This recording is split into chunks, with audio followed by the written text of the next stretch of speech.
Hello नमस्कार दोस्तों, welcome back my YouTube channel law with Ronit. दोस्तों आप सभी का हमारे इस यूट्यूब चैनल पे स्वागत है। दोस्तों एक नए अपडेट के साथ आ रहे हैं और एक नए वीडियो के साथ भी आ रहे हैं जो कि यूपी पीसीएसजे मेन एग्जामिनेशन से रिलेटेड दोस्तों ये वीडियो होगा। इस वीडियो में दोस्तों आज हम बात करेंगे लैंग्वेज के पेपर के बारे में। दोस्तों आप सभी लोगों को पता है कि इस बार यूपी पीसीएसजे के एग्जामिनेशन में बाइफर्केशन कर दिया गया। मीन्स कि हिंदी का 100 नंबर का पेपर आएगा और साथ साथ इंग्लिश का भी 100 नंबर का पेपर आएगा। पहले ये पेपर अकेले 200 नंबर का आता था जिसमें कि थोड़ा सा हिंदी का पोर्शन देता था और वो कौन सा पोर्शन हुआ करता था, वो ट्रांसलेशन का पोर्शन हुआ करता था। लेकिन साथियों अब ट्रेंड चेंज कर दिया गया है। अब 100 नंबर का हिंदी का पेपर अलग से बन रहा है और 100 नंबर का इंग्लिश का पेपर अब अलग से बन रहा है। तो दोस्तों उसी को ध्यान में रखते हुए मैं यहाँ पे निबंध के टॉपिक आप लोगों के लिए लेकर के आया हूँ, क्योंकि काफ़ी दिनों से हमसे कहा जा रहा था कि निबंध के टॉपिक को आप बता दीजिए। तो दोस्तों मुझे ये बार बार लग रहा था और मैं काफ़ी दिनों से इसके लिए प्रिपेयर कर रहा था कि किस किस एग्जामिनेशन में, किस किस प्रीवियस ईयर एग्जामिनेशन में, मीन्स कि जो पीसीएसजे का एग्जामिनेशन होता था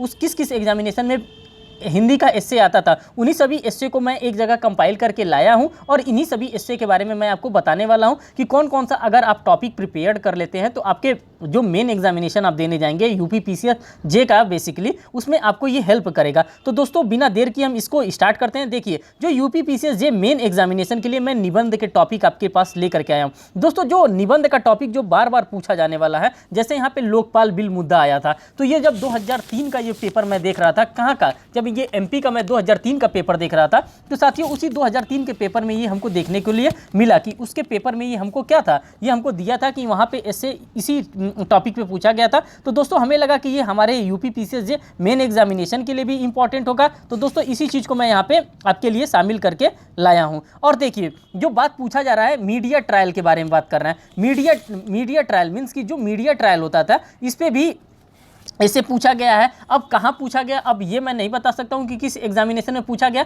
लेकिन यूपी मीन्स कि ये मेन एग्जामिनेशन में ये पूछा जाने वाला टॉपिक है और इस टॉपिक को आपको क्या करना है, कंसीडर करना है। इस पर मीडिया ट्रायल से रिलेटेड जो भी आप बना सकते हैं, जो भी एस्से आप लिख सकते हैं, कम से कम आप 25-30 एस्से लिख लीजिए जल्दी जल्दी। बहुत ज़्यादा टाइम एस्से में आपका जाना नहीं है। मीन्स कि 400 से 500 वर्ड में आपको एक लिमिट दे दे रहा हूँ मैं। इसी लिमिटेड वर्ड में आपको क्या करना है, अपने एस्से को ड्राफ्ट करना है। और जो हमारे पास नेक्स्ट टॉपिक है वो शिक्षा का अधिकार, राइट टू एजुकेशन। दोस्तों मैं बहुत ही सेलेक्टेड टॉपिक आप लोगों के लिए लेकर के आया हूं। अगर आप इन सेलेक्टेड टॉपिक में से एस्से को प्रिपेयर कर लेते हैं तो मान के चलिए कहीं ना कहीं आप बेहतर करके जाएंगे। और जो हमारे पास जो नेक्स्ट टॉपिक आज मैं लेकर के आया हूं एस्से का, वो दया मृत्यु है। मीन्स कि एक्टिव यूथेनेसिया और पैसिव यूथेनेसिया के बारे में तो आप लोगों ने सभी के द्वारा सुना भी गया होगा। और साथ साथ जो अरुणा रामचंद्र शानबाग का केस है, इस केस लॉ को भी अगर आप चाहते हैं तो यहाँ पे इच्छा दया मृत्यु में यहाँ पे आप यूथनेसिया के टॉपिक में आप यहाँ पे डाल भी सकते हैं। दोस्तों एक बड़ा मुद्दा चल रहा था ऑनर किलिंग का, ये भी आपके लिए एस्से के टॉपिक के लिए बहुत ही इंपॉर्टेंट मैटर हो जाता है। अगर आप ऑनर किलिंग पे अगर आप एस्से आपके पास आ जाता है।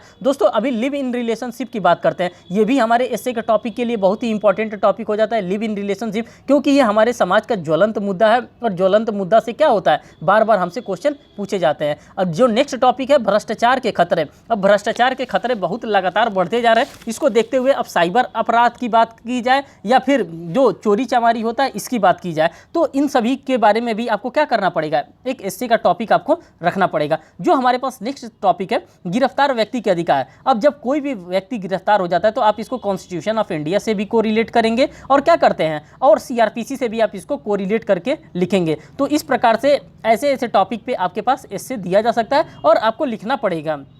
देखिए नेक्स्ट जो टॉपिक मैं लेकर के आया हूं दोस्तों, मैंने बहुत मेहनत किया है, बहुत सिलेक्शन किया, उसके बाद से इन टॉपिकों को यहाँ पे मैंने रखा है। राष्ट्र निर्माण में महिलाओं की भूमिका। दोस्तों आप सभी लोगों को पता है कि 9 माइनर एक्ट को शामिल कर लिया गया है यूपी पीसीएसजे मेन एग्जामिनेशन में भी, और वहाँ से जीएस के पोर्शन में शामिल किया गया है। लेकिन जहाँ हम महिलाओं की बात करते हैं तो साथियों हमें देखने के लिए ये भी मिलता है कि जितने भी माइनर एक्ट शामिल किए गए हैं, खास करके बच्चों के लिए शामिल किए गए हैं, बुजुर्गों के लिए शामिल किए गए हैं और खास करके महिलाओं के लिए, इन्हीं 3 लोगों के लिए माइनर एक्ट शामिल किया गया। तो महिलाओं की अगर बात आती है तो महिलाओं से एस्से से टॉपिक हमको अपने 9 माइनर एक्ट में से किसी भी टॉपिक पे हमको क्या करना है, प्रिपेयर करना है। फिर हमारे पास जो टॉपिक आता है कन्या भ्रूण हत्या, ये भी हमारे एस्से के लिए एक अच्छा टॉपिक हो सकता है। फिर साइबर अपराध की अगर हम बात करते हैं, जो साइबर अपराध होता है मीन्स की जो information technology IT information technology act सन 2000 में आया था, उससे रिलेटेड आपको एक टॉपिक तैयार करके जाना है। इस पर भी बार बार एग्जामिनेशन में पूछा जाता है।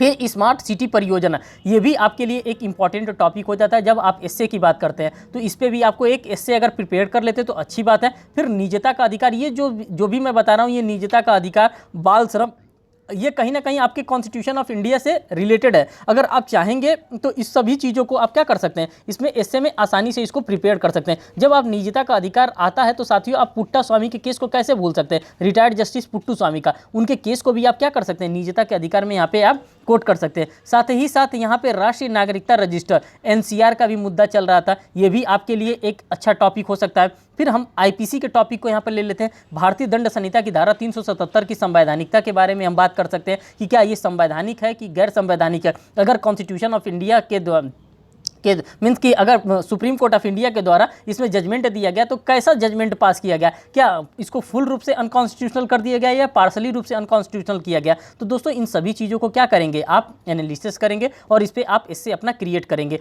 अगर आपको लगता है कि नहीं किसी भी टॉपिक पे ऐसे क्रिएट करके मैं आपको दूं, तो आप हमारे कमेंट सेक्शन में जाएंगे और कमेंट करके आप बताएंगे, तो मैं उस टॉपिक पे आपके लिए ऐसे भी क्रिएट करके यहाँ पे ला दूंगा और मैं दिखा दूंगा कि किस तरह से आपको ऐसे लिखना है। नोटा भी आपके लिए इंपॉर्टेंट हो जाता है। उपरोक्त में से कोई नहीं जो होता है, जैसे कि हम जब अपने वोटिंग राइट्स का इस्तेमाल करते हैं तो वहाँ पे एक ऑप्शन आ जाता है नोटा प्रेस करने का, वही नोटा के बारे में यहाँ पे बात कर रहा है। फिर आधार कार्ड और निजता के अधिकार के बारे में भी आप क्या कर सकते हैं, एक ऐसे प्रिपेयर कर सकते हैं, ये भी आपके लिए इंपॉर्टेंट मुद्दा हो जा सकता है।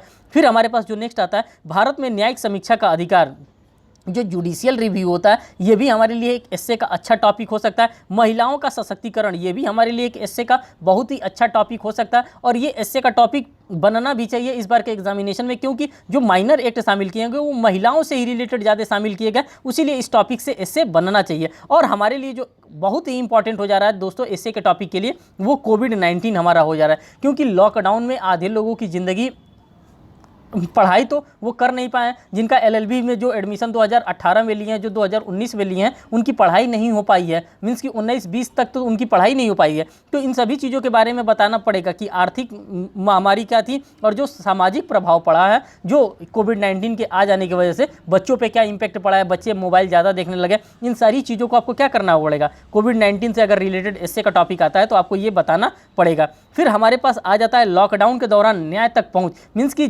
क्या ऐसे हुआ है, लॉकडाउन जब लग गया था तो क्या उस समय कोर्ट वगैरह भी बंद हो गई थी कि क्या हुआ था, इन सभी चीज़ों पे आपको एक एसए का टॉपिक दिया जा सकता है। विकास की दौड़ में भारत, मीन्स की डेवलपमेंट के, मीन्स कि भारत कितना डेवलप्ड कंट्री था, कितना डेवलपिंग अभी कंट्री बनने वाला है और कितना डेवलप्ड किया है, इन सारी चीज़ों पे आपके पास एक एसए का ये भी टॉपिक बन सकता है। और हमारे पास एसए का जो टॉपिक बन सकता है दहेज प्रथा भी बन सकता है। ये क्या एक समस्या है कि ये समाधान है, जो दहेज प्रथा है, जो डॉयरी प्रोहिबिशन एक्ट को भी शामिल किया गया है, तो क्या ये एक दहेज प्रथा जो है ये क्या एक समस्या है कि समाधान है, इस पर भी आपके पास एक टॉपिक बन सकता है। वर्तमान शिक्षा पद्धति में गुण और दोष के बारे में जो नई शिक्षा नीति लागू की गई है, ये भी आपके लिए एक इंपॉर्टेंट टॉपिक बन सकता है। इस टॉपिक पे भी आप चाहें तो एसए को अपने प्रिपेयर कर सकते हैं। वर्तमान प्रमुख समस्याओं और समाधान के बारे में भी आप एक एसए प्रिपेयर कर सकते हैं। नेक्स्ट है राष्ट्र निर्माण में युवा पीढ़ी की योगदान, इस पे भी आप चाहें तो एक एसए का प्रिपेयर कर सकते हैं टॉपिक। फिर नेक्स्ट है भारत की अनेकता में एकता, इस पे भी आप चाहें तो एक एसए का टॉपिक प्रिपेयर कर सकते हैं। घरेलू हिंसा और नारी, यहाँ पे भी आप क्या कर सकते हैं, एक एसए प्रिपेयर कर सकते हैं। विज्ञान से देश की प्रगति, दोस्तों विज्ञान से अक्सर एसए का टॉपिक पूछा जाता है और ये एसए का टॉपिक आपके लिए इंपॉर्टेंट होता है, इसीलिए मैं आपको यहाँ पे सजेस्ट करूंगा कि आप एक विज्ञान के भी टॉपिक को क्या करेंगे, अच्छे से पढ़ लेंगे। आम आदमी और विधिक जागरूकता के बारे में भी आपको एसए के टॉपिक तैयार करना है, क्योंकि जहां विधिक जागरूकता आ जाती है, हम लोग लॉ का पेपर देने जा रहे हैं और लॉ के पेपर में विधिक जागरूकता के बारे में हमसे अक्सर क्वेश्चन पूछा जा सकता है और जब यहाँ पे क्वेश्चन आ जाएगा तो हम ये मना नहीं कर पाएंगे कि नहीं आपने हमसे आम आदमी के बारे में तो पूछा लेकिन विधिक जागरूकता के बारे में क्यों पूछा, तो हम वहाँ पर कुछ नहीं कर सकते हैं, बस और बस हम प्रिपेयर करके जा सकते हैं अपने आप को। लोकहितवाद के बारे में आपके पास एसए का टॉपिक आ सकता है। फिर ट्रिपल तलाक से रिलेटेड आपके पास एसए का टॉपिक आ सकता है। मॉब लिंचिंग से आपसे पास आ सकता है एसए का टॉपिक। और मीटू से दोस्तों इतना हमारे पास टॉपिक था, जितना मुझे समझ में आया, जितना मैंने एनालिसिस किया, वो सारे के सारे टॉपिक आपके सामने मैंने रख दिया और इन्हीं टॉपिक से अगर आप तैयार कर लेते तो आपका कहीं ना कहीं एसए का टॉपिक अच्छे से क्लियर हो जाएगा। दोस्तों आपके लिए एक इन्फॉर्मेशन मैं ये देना चाहता हूँ कि इसी तरह मैंने इंग्लिश के भी एसए के टॉपिक को आज ही अपने एक वीडियो में मैंने डिफाइन किया गया है और वो वीडियो ऑलरेडी अपलोडेड है हमारे इसी यूट्यूब चैनल पे। अगर आपने उसको नहीं वॉच किया है तो इसी तरह मैंने उसमें भी बताया है कि कौन कौन सा एस्से का टॉपिक आप लोगों के लिए इंपॉर्टेंट है, किस टॉपिक पर किस ईयर में एग्जामिनेशन में पूछा गया था। ये सारी चीज़ों के बारे में मैंने उस वीडियो में एनालिसिस किया है। दोस्तों अगर आपने उस वीडियो को नहीं वॉच किया तो आप उस वीडियो को वॉच करिएगा। और दोस्तों अगर आप हमारे चैनल पर नए हैं तो चैनल को जरूर सब्सक्राइब करिएगा, वीडियो को लाइक करिएगा। और दोस्तों एक काम और करिएगा, कमेंट बॉक्स में जाइएगा और हमें कमेंट करके जरूर बताइएगा कि ये सेशन आपको कैसा लग रहा है। अगर ये सेशन अच्छा लग रहा है, अगर आपको कोई समस्या आ रही है तो आप हमें तुरंत उस कमेंट सेक्शन में कमेंट करके बताइएगा। अगर आपको लगता है कि नहीं मुझे एक आध ड्राफ्ट करके भी देना चाहिए इससे, तो वो भी आप हमें कमेंट सेक्शन में बताएंगे तो मैं आपके लिए ड्राफ्ट करके भी लेकर के आऊँगा। दोस्तों इस वीडियो को यहीं पर रखते हैं। इस वीडियो में बस इतना ही। Thank you.